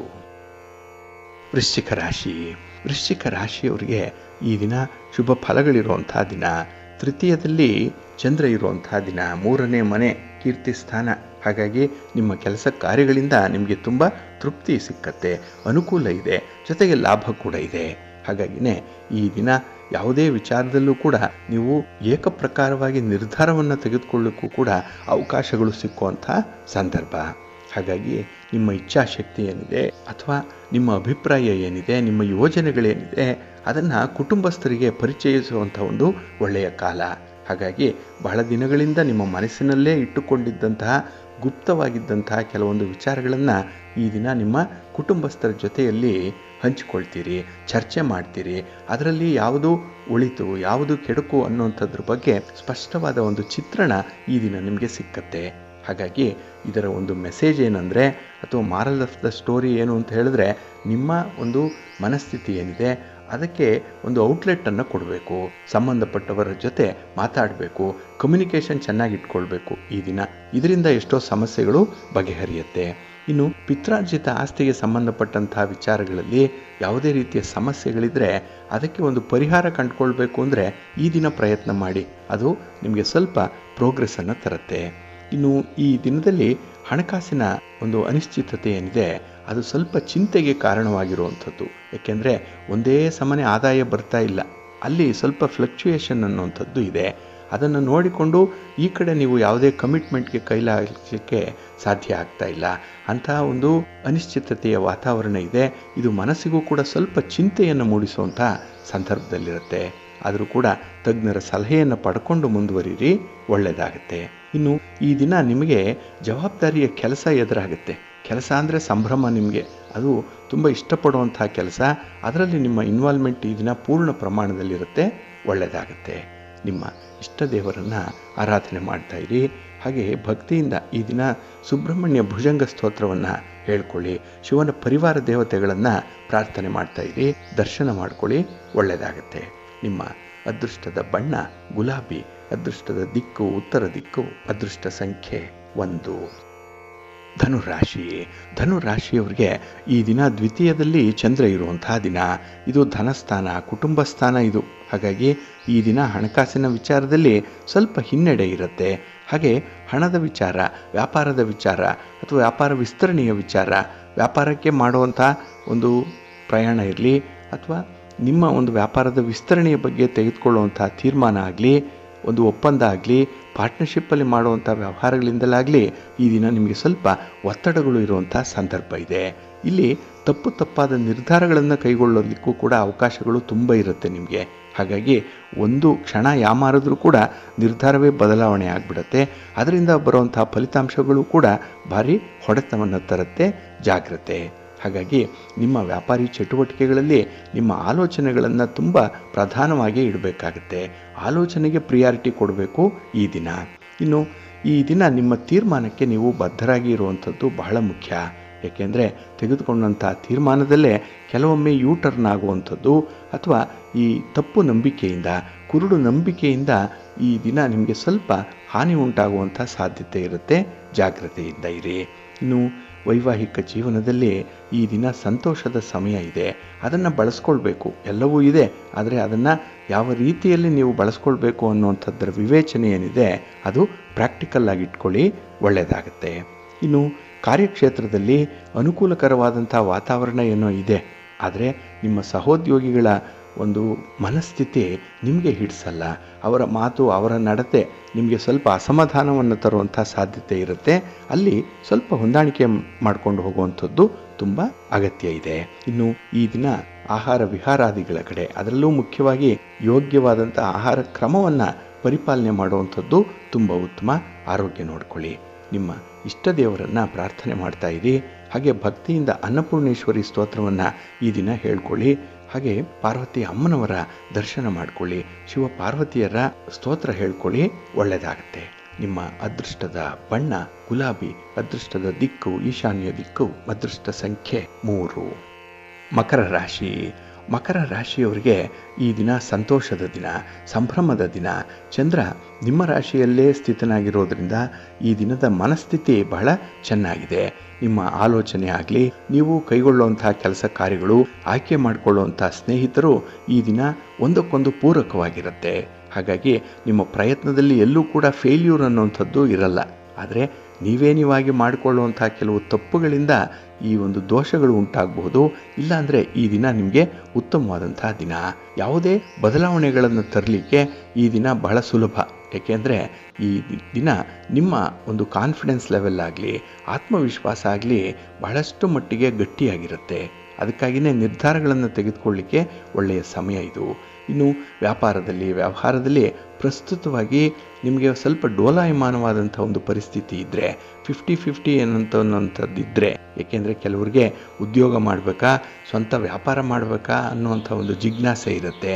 ಅಂಥವರು ಈ ದಿನ ನಿರ್ಧಾರಕ್ಕೆ ಇದನ್ನು ಒಳಪಡಿಸ್ಬಿಡಿ. ಒಳ್ಳೆಯ ನಿರ್ಧಾರವೂ ಆಗುತ್ತೆ, ಮುಂದೆ ನಿಮಗೆ ಅದು ಅನುಕೂಲವನ್ನು ತರುತ್ತೆ. ಆದರೆ ಎರಡರ ಸಾಧಕ ಬಾಧಕಗಳನ್ನು ಈ ದಿನ ನೀವು ತೂಗಿ ನೋಡಿ ನಂತರ ನಿರ್ಧಾರಕ್ಕೆ ಬರುವಂಥದ್ದು ಉತ್ತಮ. ಇದರಿಂದ ಬಹಳ ದಿನಗಳ ಸಮಸ್ಯೆ, ಒಂದು ಜಿಜ್ಞಾಸೆ ಪರಿಹಾರ ಆಗಿಬಿಡುತ್ತೆ. ಇನ್ನು ಈ ದಿನ ನಿಮಗೆ ಆದಾಯ ಉತ್ತಮವಾಗುವಂಥ ಎಲ್ಲ ಅವಕಾಶಗಳು ಕೂಡ ಇದೆ. ಇನ್ನು ವಿಶೇಷತೆ ಅಂತ ಹೇಳಿದ್ರೆ, ಈ ದಿನ ನಿಮ್ಮ ಮಕ್ಕಳಿಂದ ಕೂಡ ನಿಮಗೆ ಒಳ್ಳೆಯ ಸುದ್ದಿ, ಅನುಕೂಲಕರವಾದಂಥ ಸನ್ನಿವೇಶ ಇರುತ್ತೆ.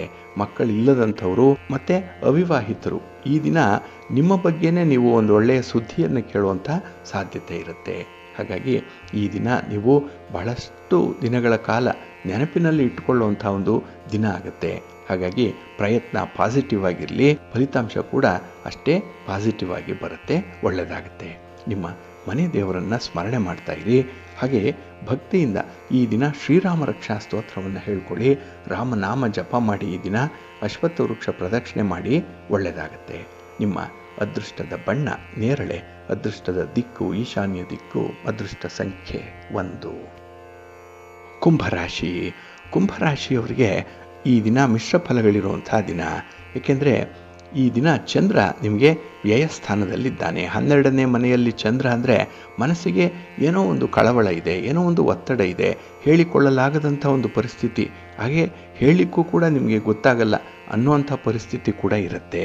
ಇನ್ನು ಈ ದಿನ ಕೆಲವು ಮಂದಿ ಮಾತ್ರ ನಿಮ್ಮ ಕೆಲಸಕ್ಕೆ ಪ್ರೋತ್ಸಾಹವನ್ನು ಕೊಡುವಂಥವ್ರು, ಇನ್ನು ಕೆಲವರು ತುಂಬ ನಿರ್ಲಕ್ಷ್ಯ ವಹಿಸುವಂಥವರು ಇದ್ದಾರೆ. ಹಾಗಾಗಿ ಈ ದಿನ ಯಾರಿಂದ ನಿಮಗೆ ಅನುಕೂಲ ಇದೆ ಅಂಥವರ ಜೊತೆ ಹೆಚ್ಚು ಸಮಯ ಕಳೆಯುವಂಥ ಒಂದು ಪ್ರಯತ್ನ ಮಾಡಿ. ನಿಮ್ಮ ಕೆಲಸ ಕಾರ್ಯಗಳು ಪ್ರಿಯಾರಿಟೈಸ್ ಮಾಡಿಕೊಳ್ಬೇಕು. ಅದರಲ್ಲಿ ಈ ಹಣದ ವಿಚಾರ ಏನಿದೆ ಅದನ್ನು ಬಹಳ ಮುಖ್ಯವಾಗಿ ನೀವು ಗಮನಿಸಬೇಕಾಗತ್ತೆ.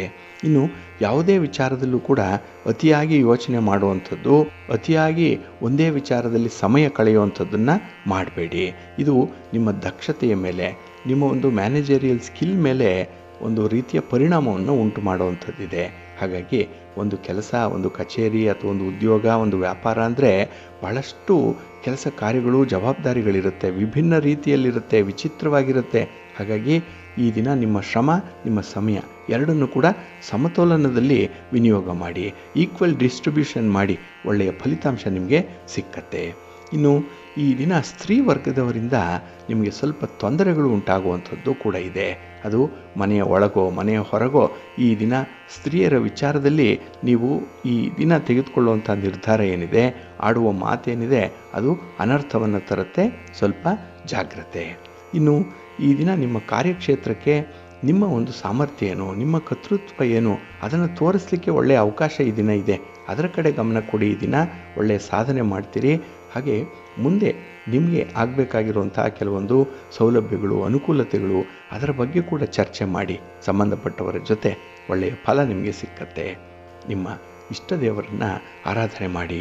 ಹಾಗೆ ಭಕ್ತಿಯಿಂದ ಈ ದಿನ ಶಿವಪಂಚಾಕ್ಷರಿ ಮಂತ್ರವನ್ನು ಹೇಳ್ಕೊಳ್ಳಿ, ಶಿವಪಾರ್ವತಿಯರ ದರ್ಶನ ಮಾಡಿಕೊಳ್ಳಿ, ಒಳ್ಳೆಯದಾಗತ್ತೆ. ನಿಮ್ಮ ಅದೃಷ್ಟದ ಬಣ್ಣ ತಿಳಿ ನೀಲಿ, ಅದೃಷ್ಟದ ದಿಕ್ಕು ಈಶಾನ್ಯ ದಿಕ್ಕು, ಅದೃಷ್ಟ ಸಂಖ್ಯೆ 2. ಮೀನರಾಶಿಯವರಿಗೆ ಈ ದಿನ ಲಾಭದ ದಿನ, ಫಲಿತಾಂಶಗಳು ಶುಭಕರವಾಗಿ ಇರುವಂಥ ದಿನ, ನಿಮ್ಮ ಪ್ರಯತ್ನಗಳು ಯಶಸ್ವಿಯಾಗುವಂಥ ದಿನ. ಹಾಗೆ ಈ ದಿನ ನಿಮ್ಮ ಪ್ರೀತಿ ಪಾತ್ರರಾಗಲಿ, ನಿಮ್ಮ ಸಂಗಾತಿ ಆಗಲಿ, ನಿಮ್ಮ ಪತಿ ಆಗಲಿ, ಪತ್ನಿ ಆಗಲಿ ನಿಮಗೆ ಪೂರ್ಣ ಸಹಕಾರವನ್ನು ನೀಡುವಂಥವ್ರು. ಹಾಗಾಗಿನೇ ಹೊಸ ಕೆಲಸಗಳಲ್ಲಿ ಹೊಸ ಚೈತನ್ಯ ಈ ದಿನ ನಿಮ್ಮಲ್ಲಿರುತ್ತೆ. ಇನ್ನು ಈ ಇನ್ವೆಸ್ಟ್ಮೆಂಟ್ ವಿಚಾರ, ಹೂಡಿಕೆಯ ವಿಚಾರ, ಅದು ಕೂಡ ಬಹಳ ಮುಖ್ಯವಾಗಿ ಪರಿಗಣಿಸಬೇಕಾಗಿರುವಂಥ ವಿಚಾರ ಈ ದಿನದಲ್ಲಿ. ಹಾಗಾಗಿನೇ ಈ ದಿನ ನಿಮ್ಮ ಯೋಜನೆಗಳೇನಿದೆ ಅಥವಾ ನಿಮ್ಮ ಇನ್ವೆಸ್ಟ್ಮೆಂಟ್ ವಿಚಾರದಲ್ಲಿ ನೀವು ತೆಗೆದುಕೊಳ್ಳುವಂಥ ತೀರ್ಮಾನ ಏನಿದೆ ಬಹಳ ಉತ್ತಮವಾಗಿರುತ್ತೆ. ಹಾಗೆ ಯಾವುದೇ ಹಣಕಾಸಿನ ವಿಚಾರದಲ್ಲಿ ತೀರ್ಮಾನವನ್ನು ಕೈಗೊಳ್ಳಲಿಕ್ಕೆ ಅತ್ಯುತ್ತಮವಾದಂಥ ಒಂದು ದಿನ. ಹಾಗೆ ಈ ದಿನ ನಿಮ್ಮ ವೃತ್ತಿಯಲ್ಲಿ ಸ್ವಲ್ಪ ಪೈಪೋಟಿ ಬರ್ಬೋದು, ಕಾಂಪಿಟೇಷನ್ ಅನ್ನುವಂಥದ್ದು ಬರ್ಬೋದು. ಆದರೆ ಈ ದಿನ ನೀವು ಸ್ಥಿರವಾಗಿ ನಿಲ್ತೀರಿ. ಹಾಗೆ ಈ ಜೊಳ್ಳು ಅನ್ನುವಂಥದ್ದು ಬಹಳ ಬೇಗ ಕಣ್ಮರೆ ಆಗಿಬಿಡುತ್ತೆ, ಗಟ್ಟಿತನ ಮಾತ್ರ ಉಳ್ಕೊಳ್ಳುತ್ತೆ. ಅಂಥ ಒಂದು ಅನುಭವ ಕೂಡ ಈ ದಿನ ನಿಮಗೆ ಆಗುವಂಥದ್ದಿದೆ. ಇನ್ನು ವೈವಾಹಿಕ ಜೀವನದಲ್ಲಿ ನಿಮಗೆ ಸಂತೋಷದ ದಿನ. ಹಾಗಾಗಿ ಪತಿ ಪತ್ನಿಯರ ಮಧ್ಯೆ ಬೇಕಾದಂಥ ಒಂದು ತಿಳುವಳಿಕೆ ಬಹಳ ಚೆನ್ನಾಗಿರುತ್ತೆ ಈ ದಿನದಲ್ಲಿ. ಇನ್ನು ಕಾರ್ಯಕ್ಷೇತ್ರದಲ್ಲಿ ಅನುಕೂಲ ಇದೆ, ವ್ಯಾಪಾರದಲ್ಲಿ ಪ್ರಗತಿ ಇದೆ. ಇನ್ನು ವಿದ್ಯಾರ್ಥಿಗಳು ಓದಿನಲ್ಲಿ ನಿಮ್ಮ ಮುಂದಿನ ವಿದ್ಯಾಭ್ಯಾಸ, ವ್ಯಾಸಂಗ, ವಿದೇಶ ಪ್ರಯಾಣ ಇತ್ಯಾದಿಗಳಲ್ಲಿ ಈ ದಿನ ನೀವು ಮಾಡುವಂಥ ಪ್ರಯತ್ನ ನಿಮಗೆ ಒಳ್ಳೆಯ ಫಲಿತಾಂಶವನ್ನು ತರುತ್ತೆ. ಆದರೆ ಈ ದಿನ ಸ್ನೇಹಿತರ ಮೇಲೆ ಅವಲಂಬಿಸುವಂಥ ಸಂದರ್ಭ, ಈ ಡಿಪೆಂಡೆನ್ಸಿ ಅನ್ನುವಂಥದ್ದು ಸ್ವಲ್ಪ ಕಷ್ಟ ಇದೆ, ಜಾಗ್ರತೆ. ಇನ್ನು ಈ ದಿನ ವಿಶೇಷವಾಗಿ ನಿಮ್ಮ ಒಂದು ಹೇಳಿಕೆಗೆ, ನಿಮ್ಮ ಅಭಿಪ್ರಾಯಕ್ಕೆ ಒಳ್ಳೆಯ ಪ್ರತಿಫಲ ಅನ್ನುವಂಥದ್ದು ಸಿಕ್ಕತ್ತೆ. ಸಮಾಜ ನಿಮ್ಮನ್ನು ಗೌರವಿಸುತ್ತೆ. ಹಾಗಾಗಿ ನಿಮ್ಮ ಮಾತಿನಂತೆ ನಡೆಯುವಂಥ ಒಂದು ವೈಖರಿ ಏನಿದೆ ಅದು ಎಲ್ಲರಿಗೂ ಕೂಡ ಇಷ್ಟವಾಗುವಂಥ ಸಂದರ್ಭ. ಇನ್ನು ಈ ದಿನ ವಿಶೇಷವಾಗಿ ಯಾವುದೇ ಒಂದು ಸಮಸ್ಯೆ ಬಂದರೆ ಅದನ್ನು ಪರಿಹಾರ ಮಾಡಿಕೊಳ್ಳುವಂಥ ಒಂದು ಪ್ರಯತ್ನ ಆದಷ್ಟು ಬೇಗ ನಡೀಲಿ, ಒಳ್ಳೆಯದಾಗತ್ತೆ. ನಿಮ್ಮ ಮನೆ ದೇವರನ್ನು ಸ್ಮರಣೆ ಮಾಡ್ತಾ ಇರಿ. ಹಾಗೆ ಭಕ್ತಿಯಿಂದ ಈ ದಿನ ನೀವು ವಿಷ್ಣು ಸ್ತೋತ್ರವನ್ನು ಹೇಳ್ಕೊಳ್ಳಿ, ವಿಷ್ಣು ಸಹಸ್ರನಾಮ ಹೇಳ್ಕೊಳ್ಳಿ, ಒಳ್ಳೆಯದಾಗತ್ತೆ. ನಿಮ್ಮ ಅದೃಷ್ಟದ ಬಣ್ಣ ಗುಲಾಬಿ, ಅದೃಷ್ಟದ ದಿಕ್ಕು ಈಶಾನ್ಯ ದಿಕ್ಕು, ಅದೃಷ್ಟ ಸಂಖ್ಯೆ 1.